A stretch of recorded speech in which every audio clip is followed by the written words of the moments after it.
Okay, welcome to the Run Longer and Healthy show. I'm here with Brady Holmer, where every week we break down a principle of run training and sports science.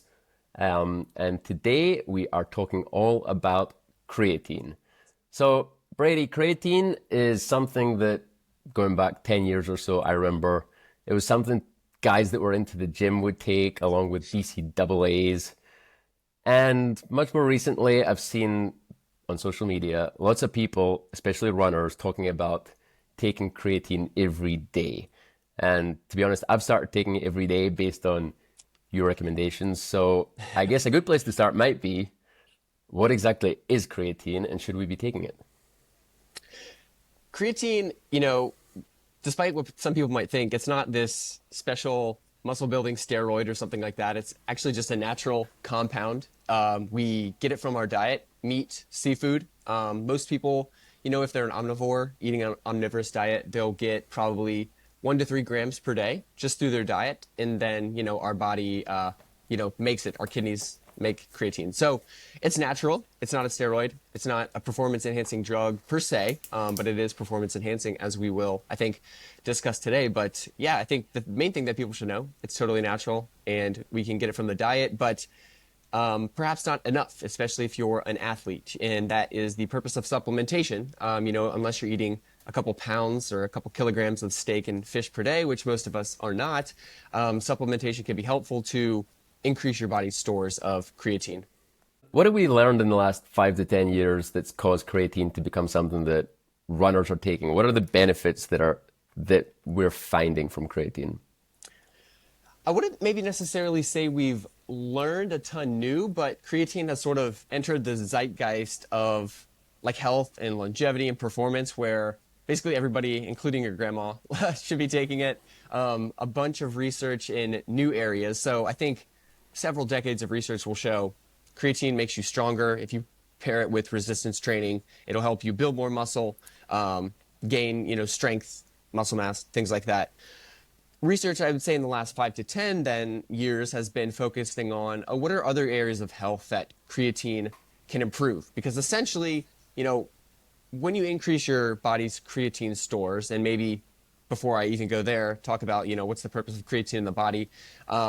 It binds with something, it binds with a phosphate molecule, and I won't go into the scientific details of that, but our body stores some creatine as phosphocreatine.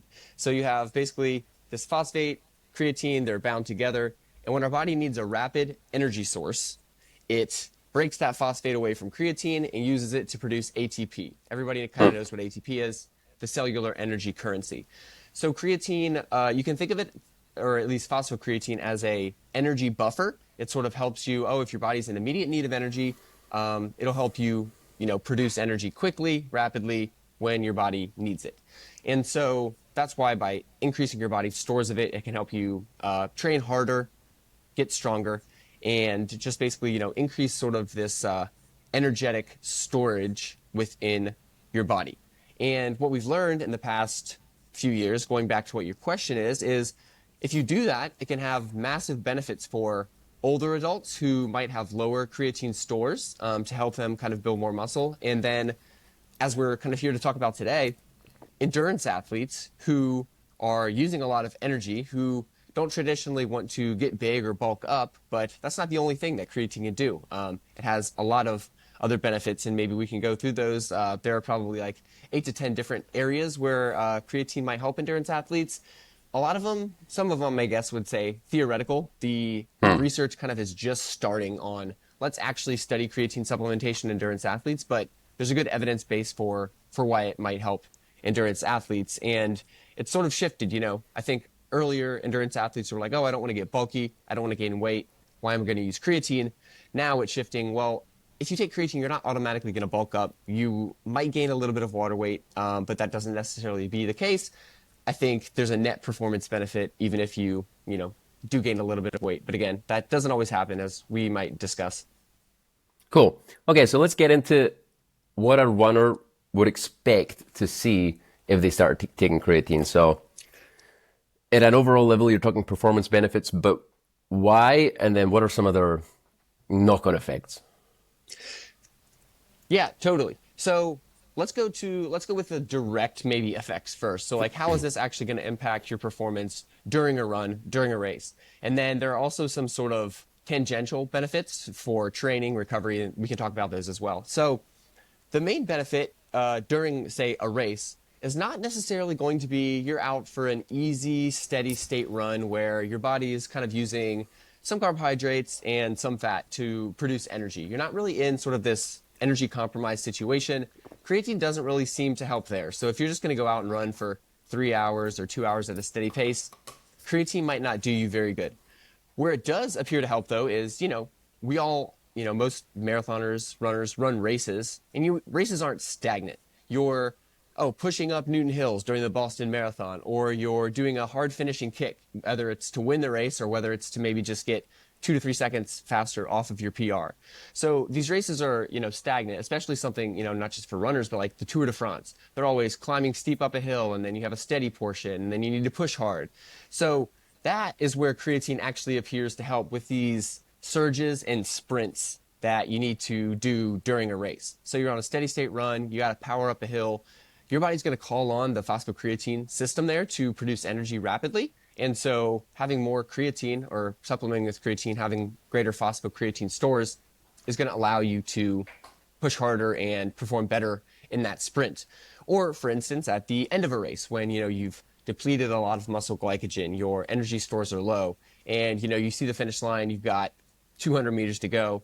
Creatine supplementation appears to help in those sort of situations. So finishing kick after a long steady ride or run, and like a surge during the middle of a race if you need to break away from the pack or catch your friend who you're trying to race or something like that. That seems to be the main benefit if we're just talking how's it going to help me actually during my run, but also say during an interval session. So it's going to allow you to recover between intervals faster as well.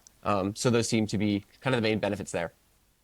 Okay, so you've got obvious race day benefits, but then thinking about training and just regular running, it really helps us maybe not find the top gear, but it just adds a little extra when we're going for a hard push, which I guess... Yeah, absolutely.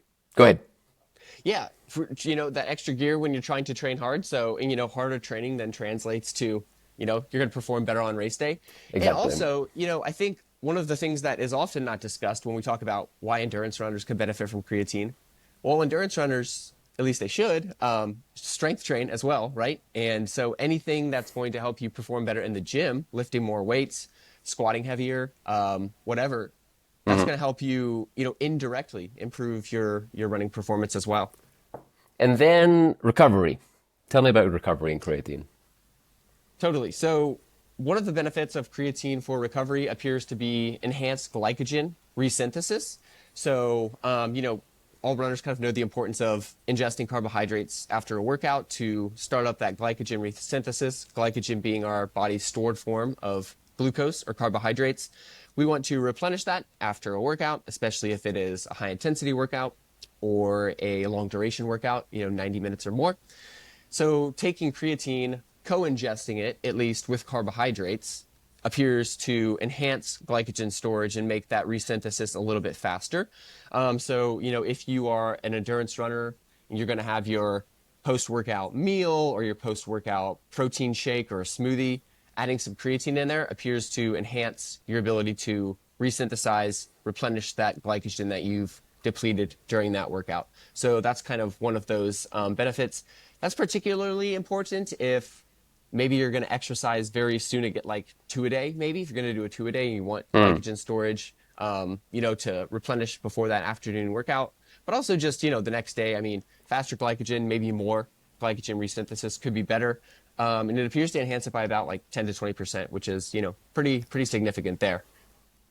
There you go. I was just going to ask about magnitude of these effects in terms of both performance and recovery. So there you go for recovery. But in terms of performance and increased energy availability, I guess, do we know anything there about how much creatine can add? Yeah, I think actually, Thomas, that's kind of an area where there hasn't been a ton of research in terms of like how it's going to improve your like time to exhaustion or your ability to like sprint. And it's kind of hard to like, quantify it as well, you know, if we're talking about like the surges or the end sprints. So unfortunately, like hard to kind of give like a, oh, you're going to increase by this percent here. And there's a lot of, I'd say, individual variability in terms of like how people respond to creatine. So Okay. kind of hard to give a direct number there in terms of like how it's going to affect your ability to perform there. And again, I think where the research is less convincing is in terms of your time to exhaustion or your just like overall capacity, but that undulating nature, the high intensity intervals, it might allow you to perform more intervals per se, you know, during a workout or something like that. So I think this is a good point to ask you, like, you're a creatine advocate, I would say, but on a scale of 1 to 10, how important would you say it is? Is this a silver bullet everybody should be taking all the time? How much of a difference do you think this stuff's really making? Yeah, so being the creatine advocate that I am, I would say very, very minuscule difference is what it's making. But that doesn't mean it is useless or something that you shouldn't take because as all athletes know, you know, if you're pushing your body to the highest level and you want all the benefits that you can possibly get, even a, you know, a fraction of a percent that you might gain through creatine supplementation is going to be beneficial. And so I think lately it's been something that I've, you know, tried to not necessarily take a step back on, but, you know, I'm super excited about creatine. It's a great supplement, but it's just like, it's definitely not this magic bullet that's going to help you run a lot faster or, you know, get a ton stronger to then help you Yep. run faster. It's going to make, you know, fraction of a difference. But again, you know, we're all looking for every benefit that we can get.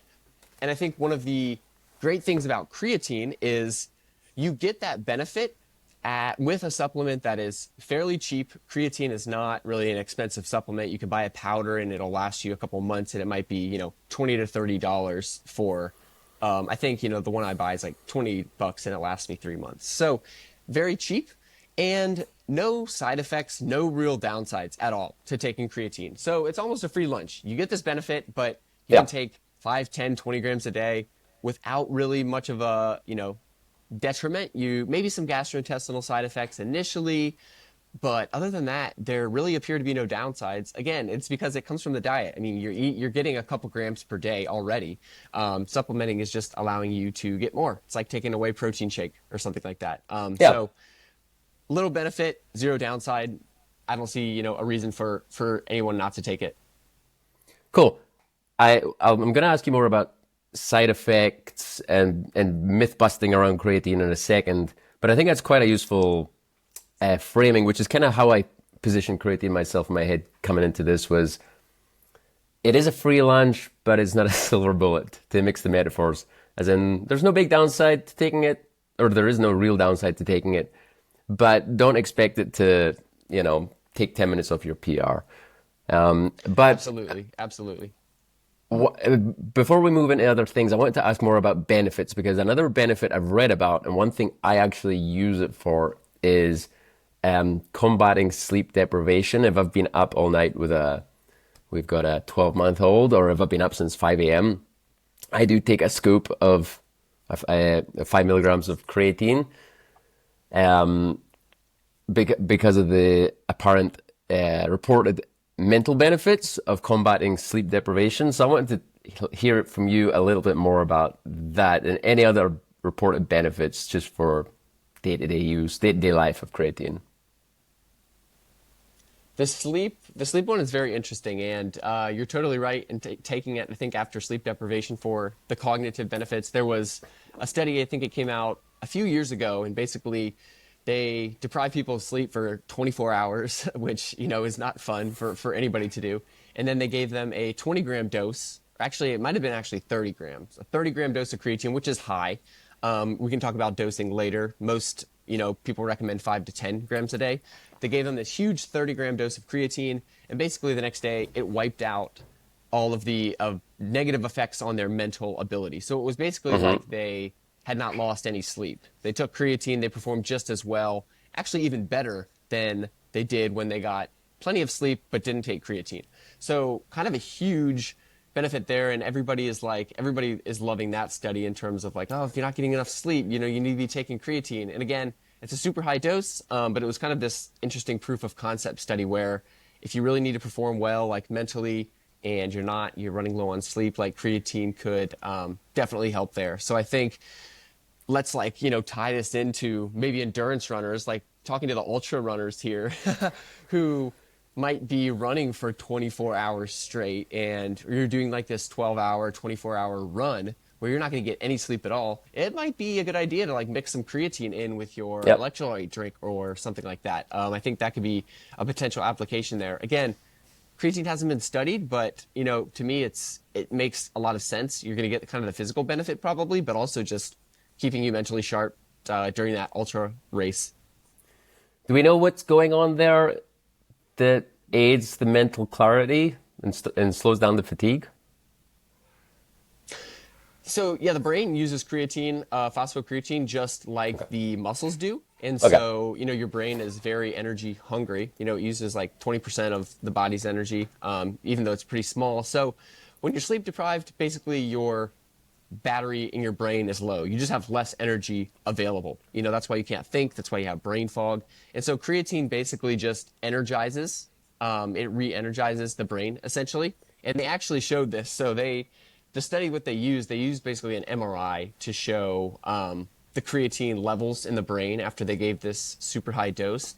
And basically it crossed the blood-brain barrier, it got into the brain, and they basically literally showed that the brain was physically more energized after they supplemented with creatine, which is pretty incredible. Yeah, so the 10 grams of creatine every day for sleep deprivation probably isn't a good idea, but now and again, if you find yourself in circumstances where you need to perform, I've found it seems to help in terms of if I wake up or if I've been up a lot during the night and then I need a day of work, I've got a day of work ahead of me. If I take that, I seem to be able to sail through the work much easier. Maybe some placebo in there, but yeah, I would definitely recommend people try that. Okay, let's get into actual creatine usage and practical considerations. So thinking about the people listening to this, most of which are runners, how much creatine should they consider taking and how frequently? So the recommended dosage is 5 grams per day, regardless of kind of body size, body weight, male, female.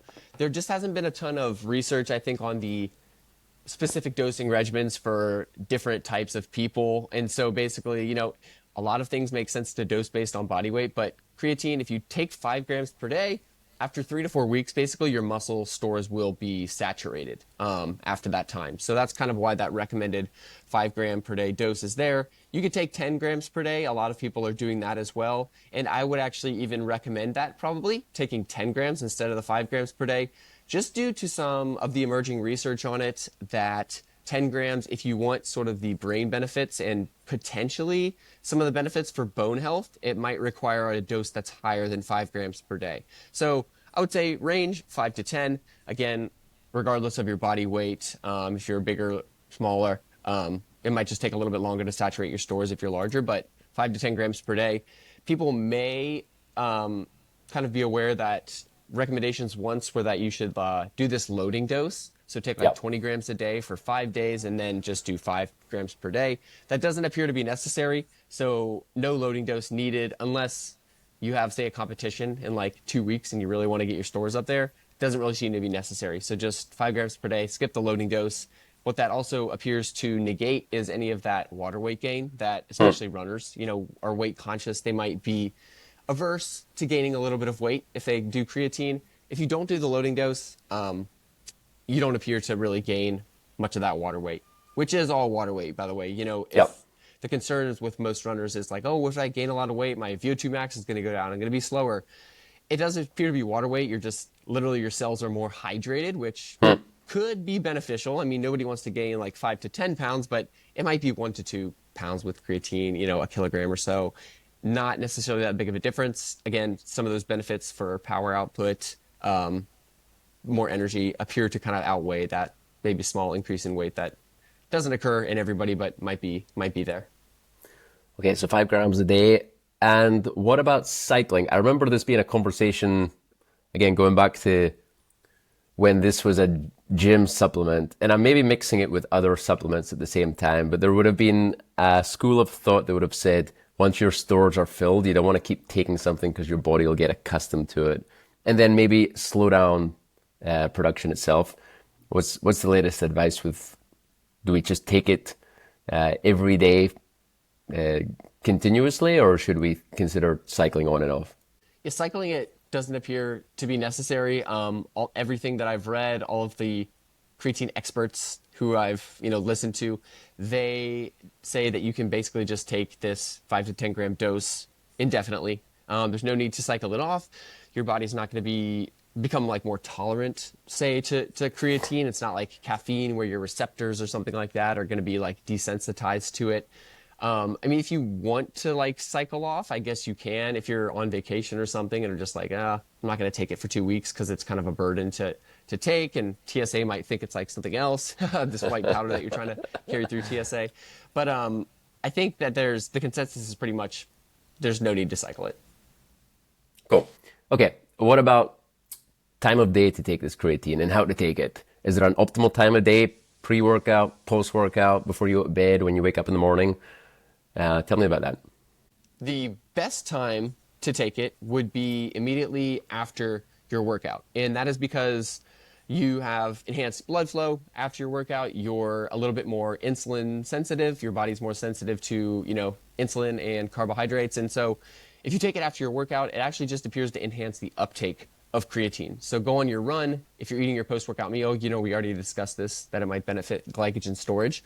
But take your creatine with some carbohydrates, and your muscles are basically just more sensitive to taking up that creatine, and it appears to enhance your ability to take it up. So after a workout is the best time, but timing matters less with creatine. So if you could take it at dinner, you could take it at lunch, you could take it before bed, any time of day, because it's going to get into your body, and it's like basically you're just eating it. And so your muscles will be saturated eventually. And so if you're really one of those people who's trying to optimize everything, and it does just seem to be convenient to take it after a workout, like basically when I finish my workout every day, I make my little shake with some protein, some creatine, I mix everything in there, all of my supplements, and I just take it down. So it kind of makes sense practically. Again, I think it makes sense practically for most people to do it that way, but timing doesn't matter. And you don't really get an acute benefit either. So I know a lot of people sometimes will think like, oh, I need to take it before my workout because it's going to enhance during. That's not really how creatine works. If you take a little bit of it and then start to work out, it's not going to immediately benefit your workout. So it's not necessarily like a pre-workout supplement that you need to take. And before anybody runs to Amazon or wherever to get their supplements, is there different types of creatine? Is there stuff they should be looking at, or you just get the top rated one that you find? I would say as long as it says creatine monohydrate, that is going to be what you're looking for. I think brand is less important. I don't necessarily want to like name names and seem like I'm endorsing any brands. I use a brand called Momentous Creatine. It's great. I have no affiliation with them. They use something called CreaPure. It's basically a form of creatine. It's made in Germany, and it's supposed to be the purest form of creatine. So I would recommend people look for that. If it says CreaPure creatine monohydrate, that's what they should look for. There are other forms like creatine hydrochloride, and then there may be some other formulations out there. They're like fancier. They might be like colorful or something. You don't need that. They don't like enhance its uptake, and all of the research is on creatine monohydrate. So that's kind of what people should know there. Good to know. Cool. Yeah. Okay, let's get into some of the myths around creatine and also just some of the potential side effects. So yeah, there's definitely this common fear around, we've already touched on it, but around weight gain, especially with runners. So what's that going to look like and what's causing it, and should we be worried? Is it a downside? What's causing it is, I think I might have mentioned this before, but basically, creatine is stored in the muscle, and it will naturally just bring some water with it. So you're going to gain a little bit of extra water weight because your cells are just retaining a little bit more water. And that's one of the, I guess you could call it a side effect of creatine, but if you don't really have more hydration, like that's how creatine works essentially. That's, it's making the muscles more hydrated and it's pulling in water. So if you don't get that, then you're not really going to get some of the benefits of creatine. So again, like that's just going to happen if you supplement with creatine. The magnitude of it really just might totally depend on individual factors. It doesn't seem to be that predictable. So the best thing people can do there is just test, use a lower dose if you're concerned about that, maybe 2.5 grams per day. But with 5 grams a day, looking at all the studies, like the weight gain just doesn't appear to be that massive, especially if you skip the loading dose. And again, it's not also like you're going to bulk up if you're not also really doing this huge resistance training program and eating a lot more than you should. You're not going to just automatically gain weight from taking creatine. So it's not necessarily a myth. It is something that happens when you take creatine, but that's just how the compound works. Cool. Okay. And then I think the only other side effect I'm aware of is potential digestive issues, which isn't something I've experienced. Is it something that is common? And are there any other side effects that you're aware of? Yeah, the gastrointestinal issues, another side effect, again, I think it's just due to the fact that creatine is going to pull some water in along with it naturally. And so that could irritate, some people, maybe cause diarrhea in some people. Unless, again, you're taking a huge dose all at once. It doesn't appear to be an issue. The ways to mitigate that, though, basically, take creatine like with food. Don't, pop a scoop in your mouth and swish some water and drink it down. Like, have creatine in maybe something, drink mix or a shake, and take it with food. That really appears to mitigate a lot of the gastrointestinal issues. So that would be my recommendation there. Not super common, again, with the digestive issues, but they are there. Other than that, there are a lot of myths about what creatine, does in terms of its side effects, but all of those have pretty much, been debunked. People may have heard like, oh, it causes hair loss. There's like literally no research there to support it at all. It's not necessarily bad for your kidneys. When, you'll excrete creatinine as a natural byproduct of metabolizing creatine. And so sometimes if you go to the doctor, people, your doctor have like elevated creatinine is a marker of like your kidneys might be failing. But if you take more creatine, you're going to metabolize more and you're going to urinate out more, creatinine or more creatinine in your blood. So again, another myth that's kind of been busted. The creatine experts have, written several review articles on these, debunking all of the myths. And I mean, it's one of the safest supplements like you can take. Like you can't even overdose on creatine. So it's absolutely safe. Going back to what we said before, I mean, you're eating it every day if you're eating fish or meat in some point. So this is just supplementing and getting a little bit more of it into your body. Cool. Okay. And let me ask you about, I would guess, overall adoption. Are we starting to see, is creatine something you're seeing a lot of the elite runners just using as part of their daily routine now? Is it something that's still considered on the fringe, or is it fairly accepted? I don't know. I mean, it's not something that I've seen a lot of the pro runners posting about. I would have just assumed at this point a lot of them are taking it. Yeah. But yeah, I'm not on Instagram. I haven't seen like Jakob Ingebrigtsen dosing his creatine up, but maybe it's just, it's surprising, honestly, that a lot of these companies creatine hasn't like partnered with a lot of the athletes, but I think that we are seeing more adoption as the research comes out on it. I would expect we'll see, some pro athletes talk about maybe how they use creatine shortly because the evidence is there. So like I said, I would assume that maybe some of them take it, but I haven't heard a ton of the athletes talk about it quite yet. So I don't think it's quite become mainstream among the endurance Yeah. crowd, at least. I mean, obviously it's in the strength, the bodybuilding community. It's in sort of just the overall like health community. If you get on TikTok or Instagram and you have like the health influencers, all of them are talking about creatine. I Yep. mean, but yeah, not the pro endurance runners yet, but I think it'll come. I'm Yeah. trying to make it happen. Cool.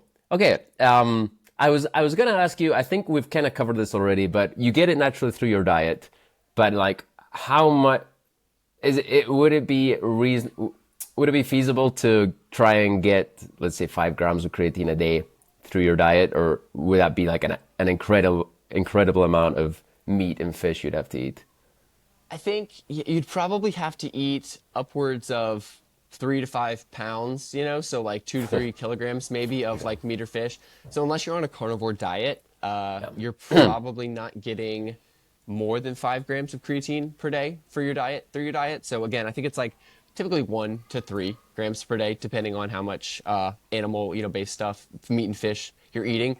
And, that brings up, I think, another good point, though, is if you are a vegetarian or if you are somebody who doesn't eat a lot of meat, you can especially benefit from creatine. So they've shown that like vegans and vegetarians who take creatine they're one of the populations who actually get brain benefits when they supplement with creatine, even if they're just healthy and not like cognitively impaired. That's just because if you are a vegan, if you're a vegetarian, you're getting zero. I mean, you're getting zero creatine. Your body's probably making some naturally because creatine is basically just a combination of a few amino acids. So if you're getting those through the diet, which you are, if you're eating a diverse diet, your body will make some creatine, but vegans, vegetarians aren't getting a lot. So if you are an endurance athlete, you're a vegan, vegetarian, supplementation, I think, could even be especially beneficial. They've shown a lot of performance, physical and mental performance benefits with vegans, vegetarians who supplement with creatine. That's good to know. Okay, I think we're getting close to wrapping this up. So if a runner listening to this is interested and wants to start taking creatine, what are the 3 things they should know and bear in mind? Yeah, so the first one I think would be the source, which we had kind of already talked about, but just make sure that you are getting creatine, monohydrate. Don't really fall for kind of any of the fancy marketing of the other stuff. All you need is creatine monohydrate. It should be basically a white powder, and you're just going to be able to mix it within your drink, shake, whatever. There are gummies out there. I think creatine monohydrate gummies, if you want it in gummy form, I take them occasionally. I think they're just as good, maybe a little bit less bioavailable, but yeah, creatine monohydrate. 2, skip the loading phase, just go through to the maintenance phase, 5 to 10 grams per day, and just take it indefinitely. You don't need to cycle off.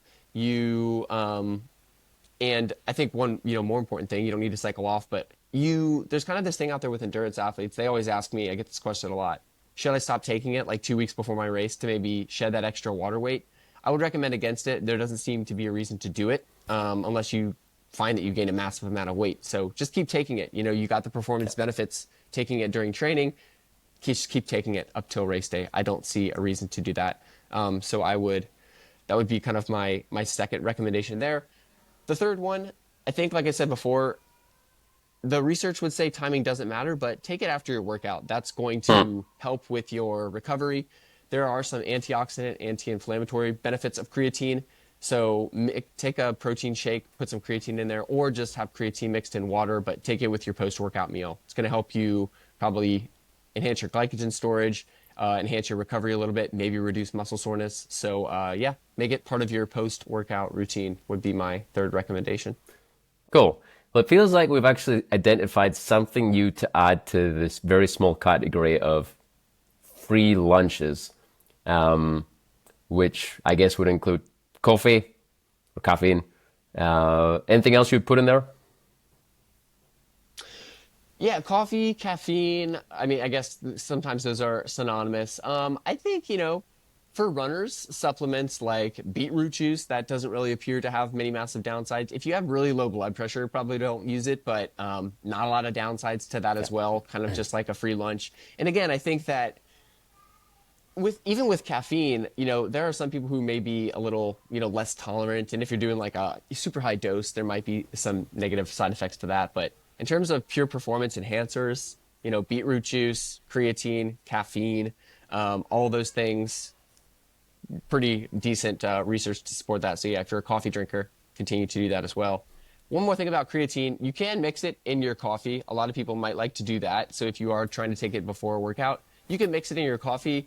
I don't really think the heat degrades it or anything like that. I don't put it in my coffee just because I don't really have creatine before my workout. But if you want to mix it in your coffee, it might actually dissolve well in the hotter water. So you can do that as well and have your coffee and creatine at the same time. Yeah, I'll maybe try that because we never mentioned it, but creatine does have this like fine sand texture. Is that something you would sprinkle on your cornflakes? I guess it's more something I mix it in with a small amount of water to drink it every morning.